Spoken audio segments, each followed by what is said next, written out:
This is something I've done well at times and done poorly at times. And this is the idea of like, how is trust generated? Because trust is really the baseline. Like if you have trust, you can actually talk about some really heavy shit and have it all be okay. And if you have no trust, even the lightest grazing of the skin can feel like you're being shot. Yeah. You know what I mean? Like, and this is, I don't want this to seem too abstract because it's so real and it's practical. Like I've gone in, like I was thinking about this team where I went in and I talked to everybody, right? I had that 2 hour one-on-one with everybody. Mm-hmm. And I think it wasn't just like me again taking notes and just being like, okay, well, you have these problems. Okay, this is your job. Okay, that's what you do. Okay, I'm just trying to understand. Just explain to what would you say it is you do here? It wasn't like that.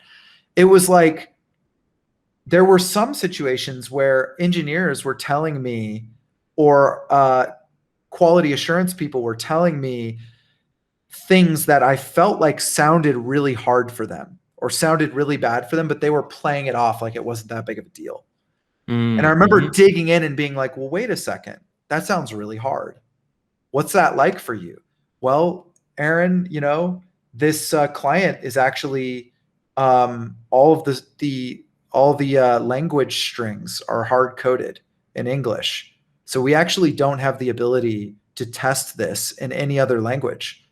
So we can't verify if this works in Chinese, and over half of our players are Chinese or whatever, and it's like, that was a huge stressor for them. And when I started to kind of pull on that thread, they became more comfortable because I was showing that I was interested in their experience, not just in what they did or what their title was or what their process was or their job description. I was like, hey, it matters to me.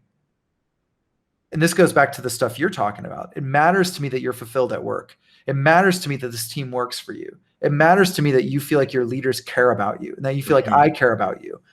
And then all of a sudden, the deluge started coming out. Like, okay, well, let me tell you how it really is here, Aaron. Right. And it was stuff that they did not feel comfortable talking about with other folks before that point. And I think that posture transformed the nature of the conversation. It built trust.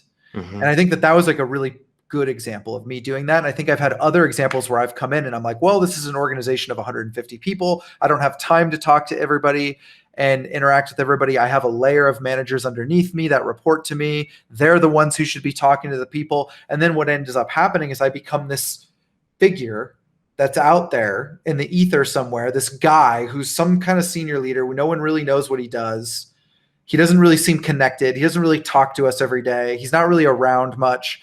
And that actually had the opposite effect, even though in many cases, I was doing a lot more heavy lifting to help them.